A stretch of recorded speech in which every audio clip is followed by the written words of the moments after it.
Explorers, welcome back to the Starfield Lorecast. This is your host, Tom, or Robots, and I've got Dave here with me as usual. Hey, Dave, how's it going? Diddly dumb squats. It's Mr. Dave here to see ya. Cool, man. All right, Dave's here. I'm working on new content, new intros. You know, what if my tagline was diddly dumb squats? Diddly dumb squats. It sounds like a Rick and Morty thing. You know, like, say the thing. You come to diddly McDonald's dumb and squats. get your diddly dumb squat sauce. There you go. For your McRib. But hey, welcome back. Also, this is our Patron episode for January. We're at the end of January. That's crazy. And Nova's here with us. We were planning to have Turbo Toboggan here again, but it kind of disappeared last minute. So we've got Nova. Nova, welcome back. How's it going? It's going pretty good. It's always a pleasure to be here, Tom. Thanks very much for this opportunity. Well, thank you for supporting the show. It's like a mutual agreement where we both benefit. It's pretty cool. Oh, yeah, of course. You entertain me throughout the day, and I just give you money. Hey, that's awesome. We appreciate it. But here's what we're talking about today. We were pitching around ideas and talking with Nova and Turbo, if Turbo decides to jump in at some point, about topics. And we settled on talking about the factions because Dave and I have been going through all the different factions. We're kind of caught up on all the main ones. But there's more than just the main factions. There's other groups and things that we haven't really discussed in too much detail. But I wanted to do a fun little thing where I'm going to pitch two different groups or factions. And I want to get Nova. I want to get your take on it, but then Dave, you can chime in too. We'll just kind of have a fun discussion. I'm the lesser person in this, you know. I feel like I'm like a second degree citizen of this. I kind of like that. Yeah, punish me, Tom. Punish me. Nova's the patron. No, I mean, like, and yeah. Well, I don't know how I feel about the punishing thing, but here we go. Are you ready, Nova? I am as ready as I can be. All right, let's start with the two that make the most sense, that most people have discussions about: the United Colonies and the Freestar Collective. If I was to say you only can pick one, you got to pick one, which one do you go with and why? The thinking begins. Yeah, like I thought about this actually quite a lot, and I'm honestly not really sure. Okay, well that's interesting. Why aren't you sure? Why is this difficult? Well, because both of them have ideals that they espouse with giant quotation marks around it, but then both of them also have, these are the rules and regulations and also the laws that we have inside of society that also counteract our actual mandate of what we perceive ourselves to be. Oh, wait. So you're saying that politics is ironic when you look close enough. Exactly. Now you weird. understand. It's an election season. We're getting to politics, guys. Okay. So you would have a really hard time choosing between one or the other. What if you absolutely, like, what if somebody was like, had a gun to your head? What if pirates take over your ship and they're like, which one are you? UC or Freestar? And you just got to pick. I think I'd have to go with Freestar. Okay, Freestar. All right. You're a Confederate then. I am I live in a border state, so yes, but all right, so why Freestar? I would go with, I really just think that it just seems more like it just seems more to human nature what the Freestar Collective has rather than the United Colonies. It is, well, in their name, free. And so you have, like, you can create your own life, you create your own destiny, you can do what you want with the Freestar Collective. You have much less rules and constraints, but at the same time, like on the flip side of that, then you also have less of a fallback plan, which the UC would be. But I'd like a safety net. Yes. Yeah. Yes. But I just like the prospect of being able to make my own destiny and not really be constrained by here's the entire rule book they have to follow. And you just plop on the tables a 500-page binder of rules and regulations that to follow. I just kind of like the idea of it being like a little pamphlet to look through and not a binder. Okay, so it's kind of analogous to the difference between being self-employed and working for a corporation. If you're self-employed, you have more freedom to choose what you're going to do, how you're going to make your path, but you also don't really have a safety net. Whereas if you work for a corporation, there are certain rules and laws. They can or cannot let you go in certain ways. You're guaranteed a paycheck as long as you keep showing up unless you get fired. Even then, if you do get fired, if you live in certain places, you may get a few months condolence package or whatever it's called. Right. You may have like this, like, you know, this little parachute kind of help with the fall, right, until you get another job, that kind of thing. So there's kind of the flip side of both of those. Okay, so you are high risk, high reward. Is that what I'm detecting here? Yes, that is the way I am going with this, because like a few months ago, I did a brief comparison between them, and I kind of described the Freestar Collective as more American style, while the UC as more European style, where they're in the United States for the most part, it tends to be more individualistic, while in Europe it tends to be more like collectivists, or like we're going to be a community and we're going to all be like near homogenous, while the United States is like, okay, this state does its own thing, and this state over here does its own thing, and this one up here is just Texas, and this one, well, down here it would be, it's like in the down south, here, right? yes, down here. I mean, yeah, there's Texas, and I guess they're at this point they're trying to secede from the country or something. I don't know. There's rumors. So would you consider Freestar also to be more libertarian? Yes, it'd be more libertarian / conservative of old world values. Okay. A Dixiecrat, some would say. A Dixiecrat.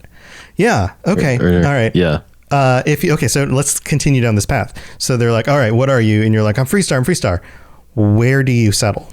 Do you pick one of the main settlements, or do you pick a moon or a planet somewhere and just like plant your little flag in the ground and say, this is my land, this is what I'm doing? I kind of like the idea of being a colonist on a barren rock, and just creating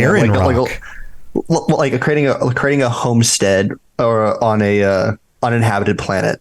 Okay. I mean. Not necessarily barren, like it doesn't have life on it, but like doesn't have other people on it.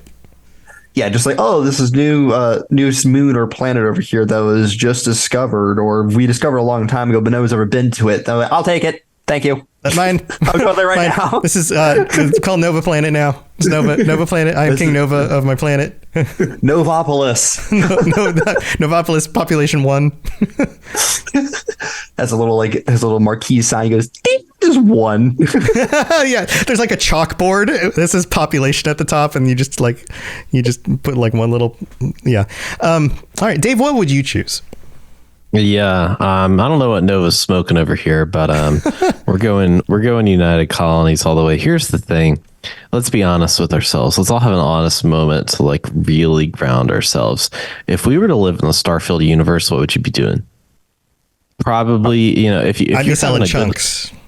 If you're having a good, like I'm having a good life, let me tell you something. I'm having a good life. Good life is all about me. I'm living the good life. Put me on the shirt, put a sticker on the back of your car, because that's me. Mm-hmm. Mm-hmm. I mean, what would I be? I would just probably be some guy, works in utilities, maybe does an entertainment podcast on the side, has a nice little family. And where would you want to do that? Would you like to do that in the Freestar Collective, who has trouble policing their systems and has all these outlaws and bandits that are going to come steal your crops and maybe shoot your uncle or whatever, going down there with old John Marston, going to go shoot up some bad boys and cowboys. We're in Red Dead now? Yeah. Do you want to live that life, or would you rather live in a city where, here's all these things provided for you, and all you got to do is your job. And as long as you do your job, then you're good. Also, space, let's really think about it. Do you know how many ships blow up all the time in there? How many, Dave? A lot. At least 50 if you're trying to get the 50 pilot mark. You've ended 50 ships in that time. It's probably not a very safe method of travel. So if I'm going anywhere in the Starfield universe, it's right into Atlantis. Give me a nice designed desk job where I'm I'm helping serve water to the community.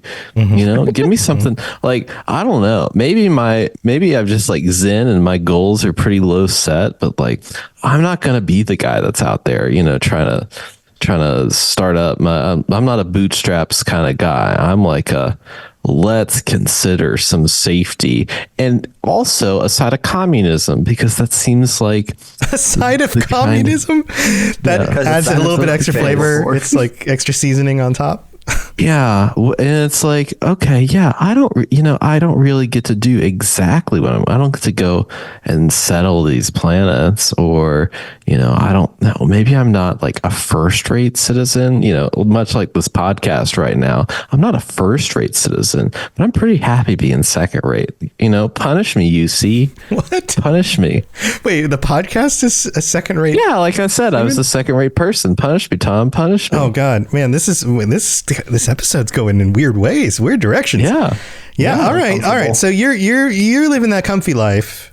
I am. Just like, don't have high aspirations, well, but you're just kind of in the options satisfied. Given. Now, you didn't give me any more options, so right. I don't have a hotter take than that. It's a pretty lukewarm take. It's fair. It's a fair take. Vanilla bean take over here. I'm probably with you. I think at a younger point in my life, I would have been a little bit more Freestar, but I think just having certain amount of things taken care of right now feels kind of nice. Also, I like taking a poop on a toilet that works, Well, on a toilet that's not negative 200 degrees because the sun eclipsed the planet nearby and you were in the shade of that planet, and all of a sudden your moon dropped 200 degrees. Like that. Okay, so like there is a reason. Like I have an uncle who lives in Alaska and has for decades, and when he is, he has worked for the National Firefighters. He's one of the guys that used to actually go in on the ground, but then he became a coordinator, did all of that kind of stuff, situated up in Alaska. And during the off season, he goes to his cabin, which is out in the middle of nowhere. He can only get to it by plane or by boat. And then he stays for months in his cabin. And in Alaska, the weather gets really, really cold. So it might be like negative 40 out. And in the middle of the night, he's got to relight the fire in order to make sure he doesn't freeze to death in his cabin. And in order to do so, he drinks enough water before he goes to bed that having the need to go to the bathroom wakes him up. But then for the longest time, this was decades ago, before he had internally set plumbing in this cabin, he would have to walk out to the outhouse in negative degree weather in the middle of the night to make sure that he doesn't freeze to death so he can go to the bathroom. All that's to say that Nova, your description of this lifestyle on this planet that nobody settled before sounds a lot like that. I'm not sure I'm built for that. Your uncle sounds great. I'd love to meet him sometime. He's a really cool guy. Like he's a really, really cool guy. Like he's the kind of guy. Family's much like that. They're like, I want to go vacation in Nova Scotia where there's like 2 people. And I'm like, yeah, he's the kind of guy who would hunt in the winter, kill a caribou, and eat for months off of the frozen caribou meat. Because that was enough. It was enough to sustain him and his dog. It was like that's the kind of guy. I do like the basic. Like I don't want to go like full rough in it. Like I want to do like the basic like 2.5 mile hiking trail, do the outdoors bit, and then go back to the hotel. Like is there a version of that? Like, is there like Star Tours where like we get on the little tour bus, we all go and we're like, all right, guys, we're going to go to Voli Alpha now. And then we'll see you later as we go back to do Atlantis. We're just doing a quick little trip. If the red light blinks, put on your safety belts because the pirates might be boarding the ship. The cruise ship makes so much sense right now in this context. I'm like, why is there a cruise ship out here that we have to rob stuff from? The cruise ship makes 100% sense now. All right. So here, let's move this on. All right, between the one you picked, so for you, Nova, Freestar, House Varun. Is there definitely any Freestar still? There's no way you go to House Varun. There is no redeeming quality about a House Varun for me.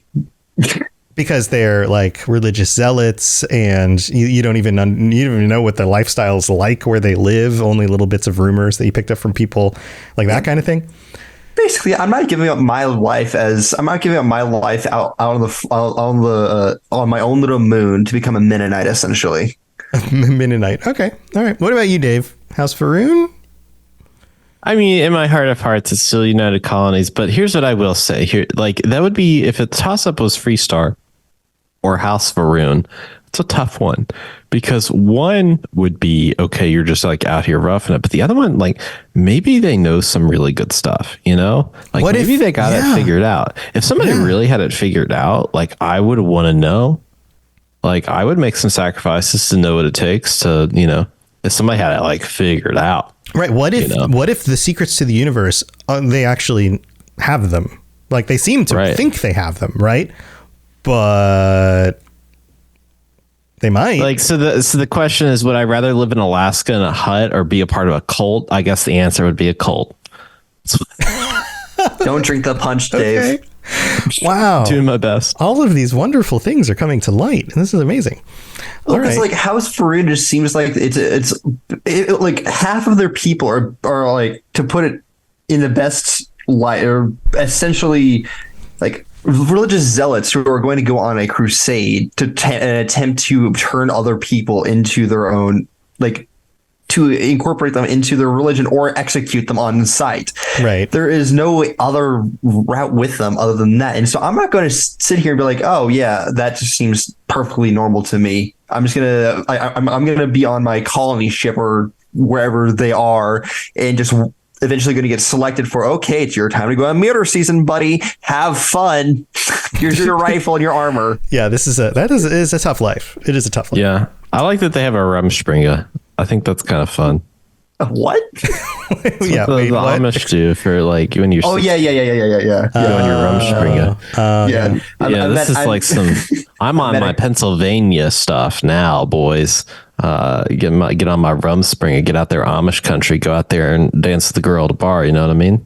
Is that what you wait? Is that how that works? I think so. Okay, cool. I'm not Amish, so I wouldn't know. I like dancing with girls at bars.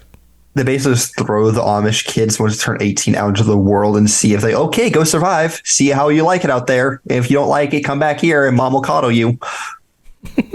All right, here, let's move on to the next one, because I don't think anyone's going for House Faroon. I think both of you are like, I don't know about that. It's second. I rank it number 2. It's number 2. List. All right. Oh my God. So, okay, imagine that extreme to the other. Like, imagine you aren't choosing UC or Freestar due to ideological reasons. Imagine you are just somebody who's ready to enlist in the military or in some sort of group like that. Do you choose the UC Marines or the Freestar Militia?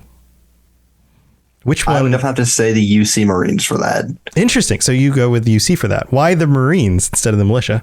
Because it's a much more organized and better fighting force. They have a cohesive supply chain that everyone's using basically the same equipment. And so it's not going to be like, it's not going to be the nightmare in which Germany found itself in World War II, where they had 90,000 different weapon systems that they're using, all needing their own specific separate ammunition type. If I'm going to go into a fighting force, I'm going to be using this. I'm going to be using the same 5.56 or what is the 777 as. I'm going to use the same 777 as my buddy over here. So if I run out of ammo, I can just borrow his magazine or my 6.5 and my other rifles. It just logistically, it just makes the most sense. And also because it just seems to be a more formal military force, because a militia is, if they're calling it a militia, it's by definition not formal. It's informal. Yes, yeah. Exactly. Yeah. I don't want to be next to Billy Joe over here who just picked up a rifle for the first time and just start blasting in that direction. I want to be next to somebody who has been in the military for the last 2.5 years, who I can rely on. Like Danny DeVito, he's like, so I just started blasting. That's exactly what I was thinking. Yes, yeah. I just started blasting. Yeah, that's exactly what I was thinking. Okay. Yeah. So you know that everybody with your squad is uniform. They're all trained the same. They all have the same gear and equipment. They've got your back. You know, it's not just some guy who's just out there to, like, I don't know, prove himself and, you know, go wild. That makes sense. And with a militia, you don't know first of all, you don't know the quality of the people you're working with. And secondly, they're going to be more rowdy and undisciplined. And that by itself could spell disaster, because if all of a sudden, we're just going to make camp here for tonight and we're going to break out the beers, boys, and have a party. Yeah. Also, I'm going to be killed in my sleep, basically. Yeah, possibly. Yeah. Also, it seems like with the militia, the lines of authority, ranks and things like that are more vague. It is it is also very vague. So like in the Marines, like, you know who your commanding officer is and you know who their commanding officer is, and the line all the way up. There is no ambiguity about who has authority and power in whatever situation you're in.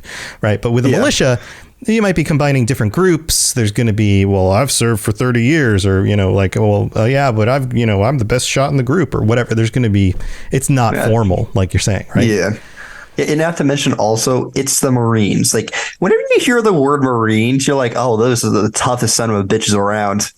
Like you, but it just sounds cool, right? it just sounds cool. I mean, like you think of Marines, you're thinking like you ever think Marines, you're thinking like, oh, okay, they literally just stormed into Iraq and took over the entire country in 3 days. Wow. Or I'm in Iraq. Like 91. What was Kuwait? the small little country? Kuwait. Yeah, Kuwait. They literally just stormed to Kuwait and took over the entire country in 3 years and kicked the Iraqis out of it with 190 something thousand dead Iraqis, and they lost 200. Yeah, it's like it was very, very minimal. It was very, very well coordinated and very well geared compared to their adversaries. Admittedly, U.S. Army, everything, and the rest of the allies still. But still, it was like the Marines were the spotlight, is what I'm saying. Right. Everyone thinks Marines, they're like, okay, those guys over there, they know what they're doing. They're going to kick some serious butt. And if you didn't know that, just look at the entire Pacific Ocean, World War II, how they literally leapfrogged their way across the entire island chain until they got to the Philippines, where they quite literally slaughtered the entire Japanese garrison there, single-handedly almost. Or not Philippines, Okinawa. That's what I'm thinking of. Okay. All right. Well, you made a good point. Dave, what do you think? I feel like that we're gonna be on this train up. I think the opposite. I would rather be a part of the Freestar militia, because here's the thing: if somebody came up to me and they're like, "Hey, Dave, here's something. Would you rather be a part of the Marines or the National Guard?" I would say, "Oh, the National Guard," because I have absolutely no interest in the military whatsoever. For me personally, I respect people that serve, but for me personally, no interest whatsoever. Right. It's just like saying I really shouldn't be a teacher, but I very much respect good teachers for what they do because it's extremely valuable. Same kind of thing. Yeah. So from my perspective, I'm like, Freestar militia, because here's what they did in a battle. Here's what they did. All the Freestar militia were like, hey, but also we're actually civilians, so you can't kill us. And the United Colonies was like, oh crap. Oh, nuts. You're right. Well, they've got a point. You're right. I can't kill you. So like if I can like masquerade around and like do my thing as like the Freestar militia and be like, and also guess what? I'm just a civilian. You just change your hat. You take off your military hat and you put on your farmer's hat and you go, I have like a babushka. I'm farming. I'm farming now. I'm a farmer. Wait, I do. That does actually bring up a question for me. Does the UN or the Geneva Convention still apply in Starfield? The Geneva No, man, Convention? dust to dust, ashes to ashes. Ooh. You better see if that building still exists on Earth. If not, nothing. I don't know. I mean, there's probably no mention of it that I know. Well, because according to the Geneva Convention, militias aren't afforded the same protection as militaries are. So if Dave is captured by me over here, I can just execute him because he's a non-combatant, but he's picked up an arm. He doesn't have a civilian. Nope. If you were firing at me or you had a gun or if we find any ammunition on you, you're immediately considered a combatant, but you don't have military protections though. So you can be executed on the spot. We'll see what the press says about that, my friend. That's all right. So I'm with the UC press over here, who are slightly communist. So, oh no, oh man, I think we're finding attacked vicious, vicious, depraved man. This is a really weird situation because both of you are like, I'm Freestar and I'm UC, and then as soon as it's like, well, you got to serve in the military, you're like, nope, switching sides. But you still hate each other. We just traded lives, basically. That's amazing. That is so interesting. Okay. Weird. All right. Well, tell you what, we gotta take a break and thank our patrons, but we're gonna come back and I'm gonna pitch some other groups and see how you fall on those. We'll see if you are absolutely opposed to each other across the board or not. So don't go anywhere.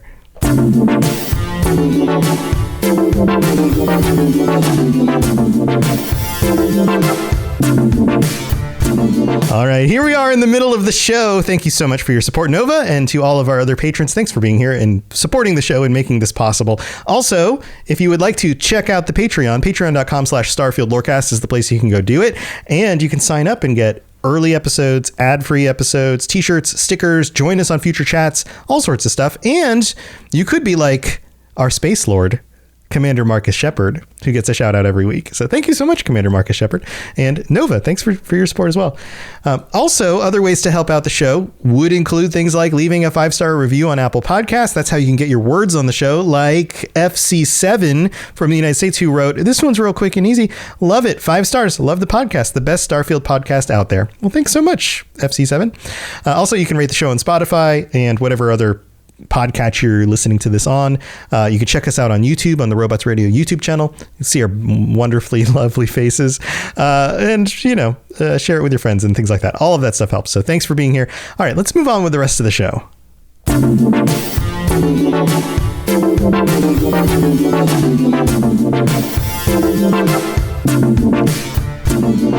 All right, friends. Let's move from the political groups, or I guess we could call them, they're nations. Are these sort of like nations? I don't know. Words in this section are a little bit weird, right? Because of the way everything's divided up. But let's move on to the religious groups.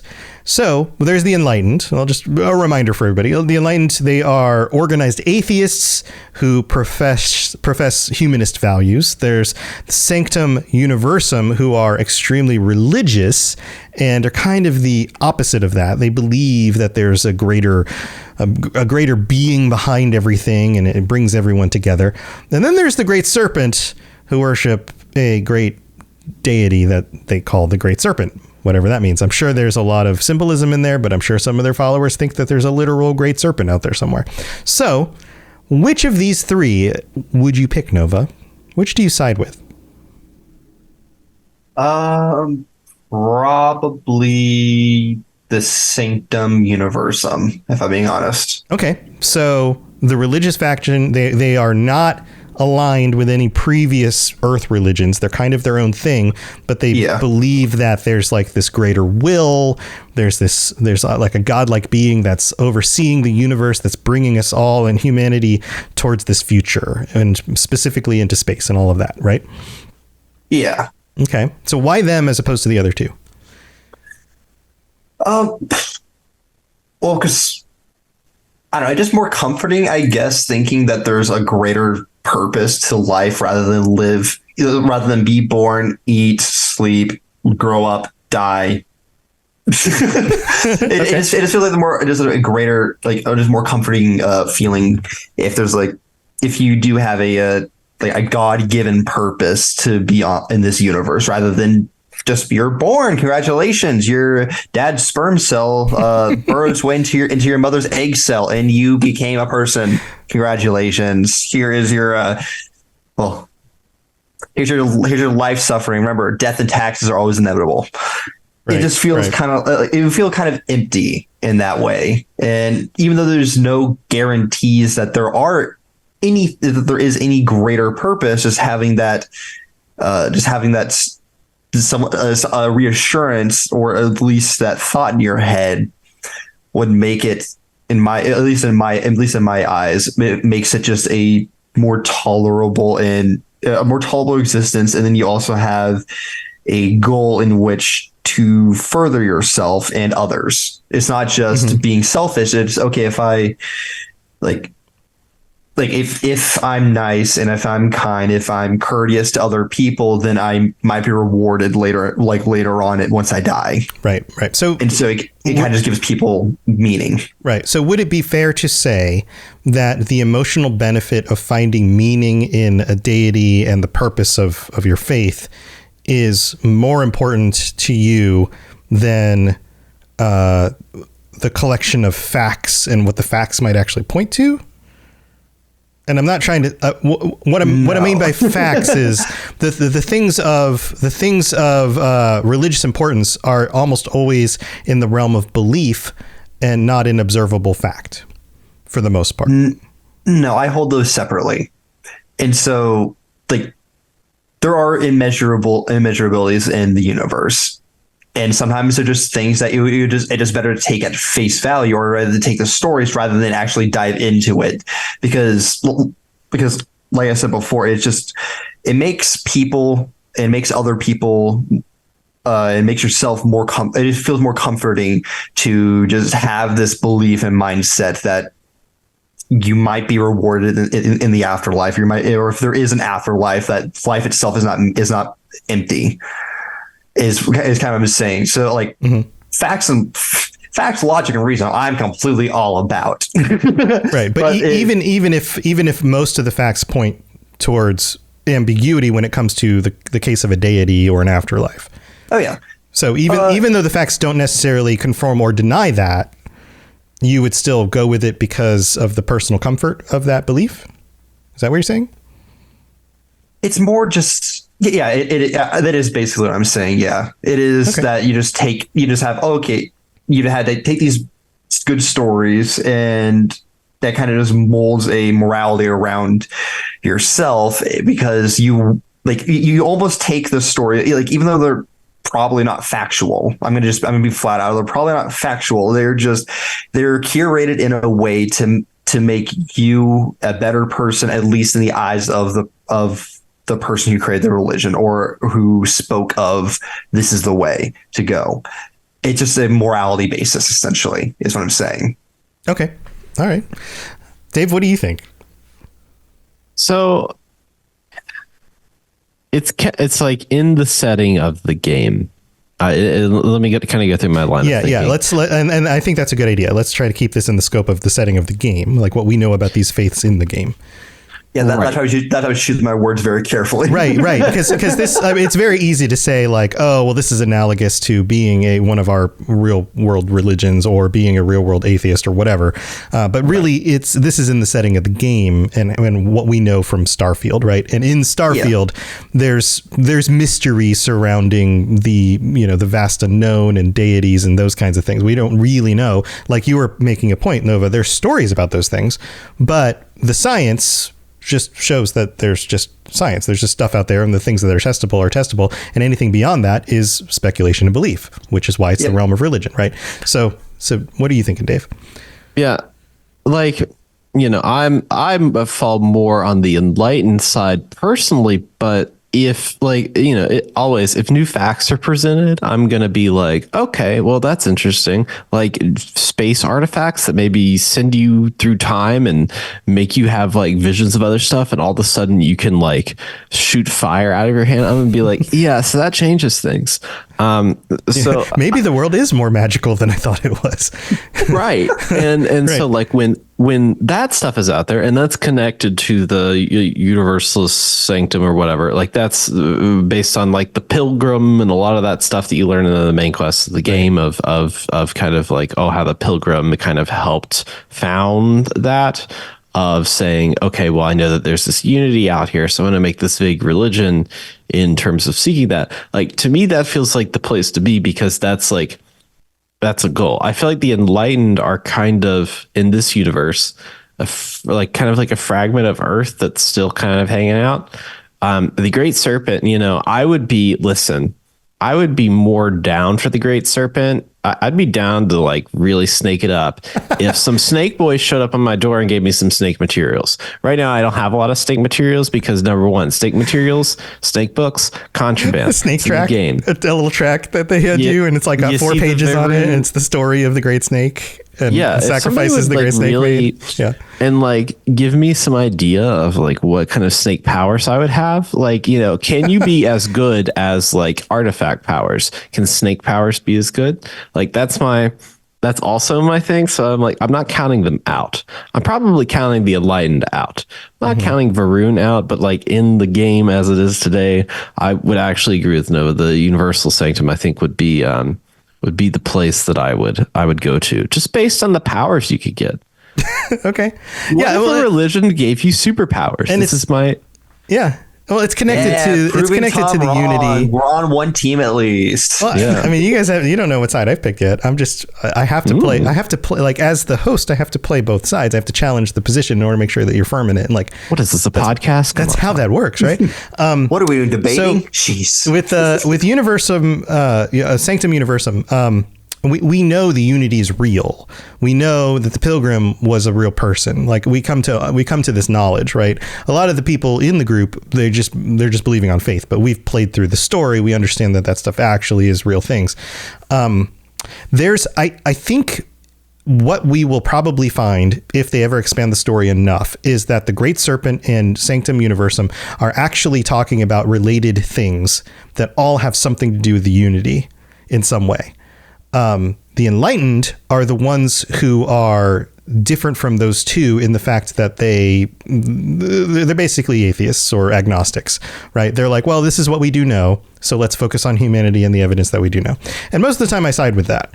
But in this case, we have some semblance of, well, there is something else going on out there, which I think raises the question of, is the Unity something that connects to a deity, or it just connects to an even more advanced civilization or biological creatures or non-biological creatures or whatever, but we might call it a deity because it seems powerful and beyond the scope of what we understand, but even then isn't truly an actual capital G God of everything, right? Right. So, and religions, and you probably know this because you studied religion. So I'm like, religions are all founded around a mission. Like there's like a particular mission. So like the mission could be, oh, well, we're going to bring people to, know our God. But it also could be like, hey, human enlightenment is really important. And so we're going to make sure that people can be enlightened by just their experiences in living. Yeah. So I think the three groups are all it's like they're all looking at the same things from different angles.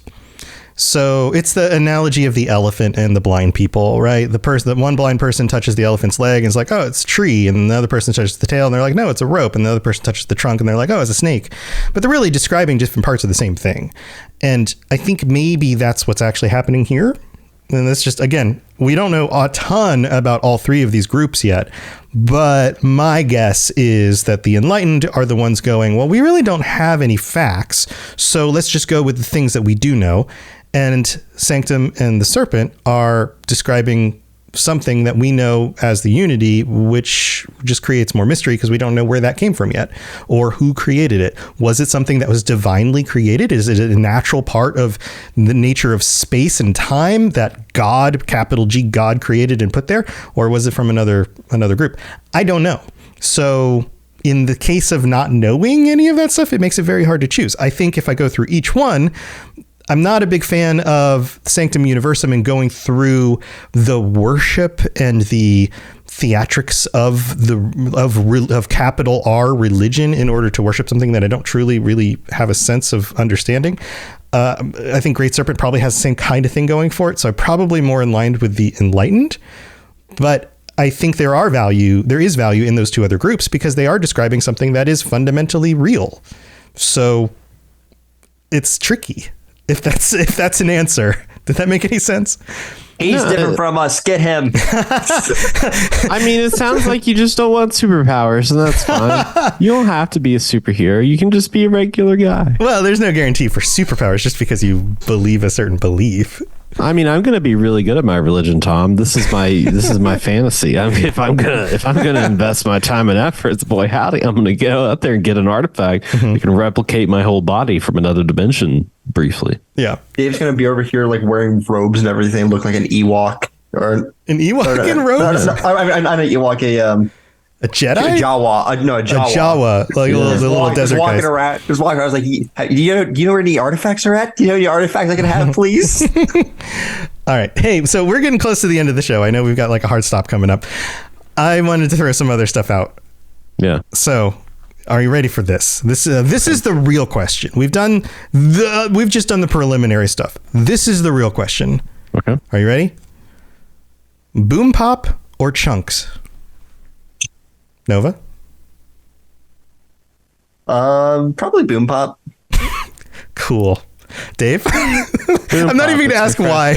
What was boom it? Pop. Boom pop? Wait, can I change my answer? I want to go Canuck soda.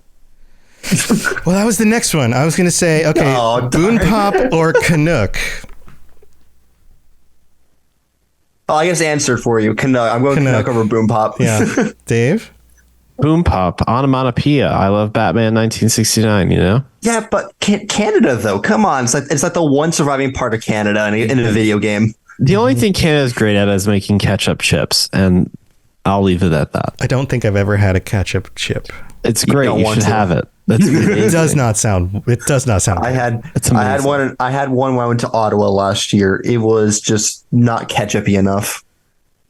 Okay, so the next question to follow up on these other two is, why are you guys so crazy? Chunks is the best one. Because I don't like my fish to be a chunk. Oh, dude, it's great. Everything is a cube. It's so simple. Okay. I don't live in a Minecraft world, sir. I'd rather just live in actual reality where where my food has definition, is not just a gelatinous blob. Well, I mean, like it's hard to think about. the little chunk burger has like, it's got a little patty in there. It's got some bread. It's just cut and shaped into a square. It's my chunk burger that has been packaged sealed with a vacuum sealed little like tinfoil container basically, and thrown out into space essentially. Okay. not a Chunks fan. Dave, you're not a Chunks fan? I don't like to think about meat in general. I eat it. I like the taste of it. Yeah. But I don't like to linger on that too much. Well, to me, with Chunks, it's just the overly hyper processed nature that I get from it. Because like you look at the space food, and then you're thinking like, what on earth they put into this? They cut it, like they manufacture it into a cube instead of leaving its organic shape. They manufacture it into a cube. So what else did they do to it? I think I've brought unity to this podcast because both of you are in agreement about this. Well, that's actually a really good point, because I think about, so like when I have a soda, IRL, my favorite soda is Diet Dr. Pepper, because here's the thing. Dr. Pepper has 23 artificial flavors combined into one soda. And what is Diet Dr. Pepper? Well, they took the actual sugar out and put in artificial sugar. So it's literally just the absolute most artificial soda you could ever have. Like, it is the premier artificial soda. Mm-hmm. And so when you have a Diet Dr. Pepper, nothing else in the world will ever taste like Diet Dr. Pepper, because there's nothing in our natural world that can taste like Diet Dr. Pepper. Right. So maybe that's right for Chunks. Like, Chunks is so processed and it's so out there that it's like, Chunks is very specific taste. And it's not like, oh, I really want some meat. It's like, no, I really want some Chunks. It's like Spam. You know? It's like Spam. You don't get Spam with actual real meat. It's impossible. Right. It's impossible to make Spam out of real meat. Oh yeah. Right. Or American cheese, right? Because it's not actually cheese. It's a cheese-like product. Right. Yeah. But it's like so condensed and so artificial. It's like a really bad movie. There's like bad movies, and then there's really bad movies that become great. It's the U shape, right? It's the shoehorn thing where like you go to the top right and it's like, oh, this is absolutely legitimately terrible, and then you go down to the bottom, you're like, oh, these are actually really good, and then you end up way back at the loop again where you're like, no, this is so bad that it's good again. Right. That the description like didn't actually Room, match, but Trolls 2. Right. Right. Like, the top right would be really good, and then it gets worse and worse and worse until it gets good again. That would be the loop. Yeah. No, I get what you're saying. As somebody who drinks a lot of diet soda every day, I don't seem to have any problems with manufactured food products. I mean, like, I try to eat healthy food. I try to eat good, better stuff, but like, admittedly, I do eat enough like some fast food. Yeah, I'm like, whatever, it's fine. But like, looking at Chunks though, like I get the same just kind of like, not really queasy feeling, but just like suspicious, like eyes. When they go squint, my nose crunches up. When I'm looking at Spam, like, would I ever eat that? And if I did eat that, what would happen to me in 30 years just from touching that? Because I really don't know. Because you're already getting exposed to so much radiation already in the Starfield universe. I don't want carcinogenic based cancer. I'd rather just dip my melanoma. Thank you very much. And spacesuits that don't actually keep out bad things for some reason, which is weird, right? Like, that's super weird, right? Why did they make them like that? Why did they make them like that? These are the most incompetent spacesuits ever. Why didn't they specify, there's a cold one, this is a hot one, this one, like, there's no specification. It's just like, this is for mining people. It's this like, one, everything will get you if you stay outside long enough. But so good luck. All right, real quick, because we're really running out of time here. I know Dave's got to go in just a few minutes. Crimson Fleet or Ecliptic? Ecliptic, Crimson Fleet. Ecliptic's the mercenaries, right? Yeah. I'd rather work for the mercs. Nova's a merc. Dave, I feel like you're Crimson Fleet. I'm Crimson Fleet. I mean, you got. I mean, I love Fast and Furious, man. And what you do in Fast and Furious, you get a bunch of people together, and they're like, yeah, we're going to go steal from the banks in Brazil, and we're going to ride on the highway. And also, with family. It's about family. gotta go to the cookout. And that's the way I feel about the Crimson Fleet, is like they're just as bad as the Ecliptic Mercs, but also it's about family. So they gotta get my, 2 tattoos in the arms for good old Vin Diesel / Crimson Fleet. You know what I mean? See, here's the thing. I actually want equipment that's good and actually will function. So I'm going to go with Ecliptic because I'm going to get something like an AK-47 and it's going to actually work. Yes, I'm holding an AK-47 right now. I literally got this during the break just specifically for this bit right here. Well, we can't see you because you're not on camera. But I believe you. I sent pictures if you guys don't believe me. I believe you. It's just this is a podcast. I can just say things. I can just make things appear. It's just a random world that I live in. I'm wearing a sombrero right now. Wow. All right. Well, hey, we got to wrap this up. All right, man. You guys only agreed about the chunks, and then even then you started to disagree about that because Dave started to change his mind. Well, I listen. Dave just likes his Diet Dr. Pepper so much. I mean, it's pretty good. I'm all about that DDP, I think DDP, you call it short. You have a short name because you say it so much that you have to shorten it. I'm about that DDP. It replaces your morning coffee, I think, right? I think that's what you said earlier. I don't drink coffee. I'm not a big soda drinker in general, but it's like I'm not a soda drinker in general, but when I do, it's Diet Dr. Pepper. But no, I can never replace morning coffee. Morning coffee makes me a better person. It might hurt my heart, but it makes me a better person. It hurts my heart and my teeth, and I'll be purely white again. All right. Well, this was super fun. I'm glad that you were able to make it, Nova. I'm sorry Turbo wasn't here. Turbo could have made it yesterday, but then the two of you were having a hard time. Yeah. So we had some schedule stuff. But Turbo, so sorry you couldn't make it. Looking forward to talking to you again soon. Nova, I know you got a YouTube channel to shout out before we wrap this up. Oh, yes, I do. I have my YouTube channel, as Tom just said, which is Supernova. So capital S, Ooper, capital N, 0, capital V, capital A. Look for the golden retriever icon. I mostly do Fallout content, but I haven't posted in like a month and a half because, oh my gosh, this time of year is so freaking busy. I just do it for fun. So don't expect me to be regular with it if you do decide to look at my YouTube channel. But you got videos up there, and that's all that really matters, right? Yeah. So I did for like the last 2 years. So yeah, man. I have a good catalog if you want to go back and look at them. Yeah, that's what counts. Awesome. Well, thank you for supporting the show. Thanks for being here. So sorry, Turbo, that we missed you tonight. Hope everything's all right. And Dave, you got anything else going on you want to share? Here. I'll say this. I will say this. Stop what you're doing. Stop driving. Pull over the side of the road. Carefully. Stop. Don't just hit the brakes. You might.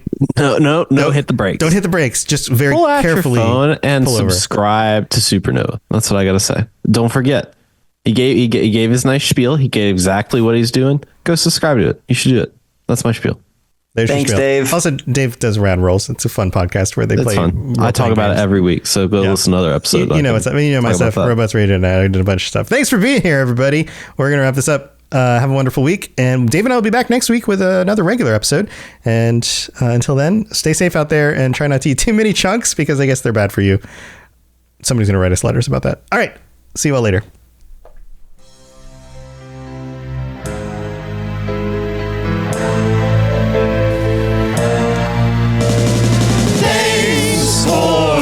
Listening to the podcast. We hope that you enjoyed this show. Did you know that parodies are copyright protected? Tell a friend and review on iTunes or other services. Dave and Tom excited for Starfield.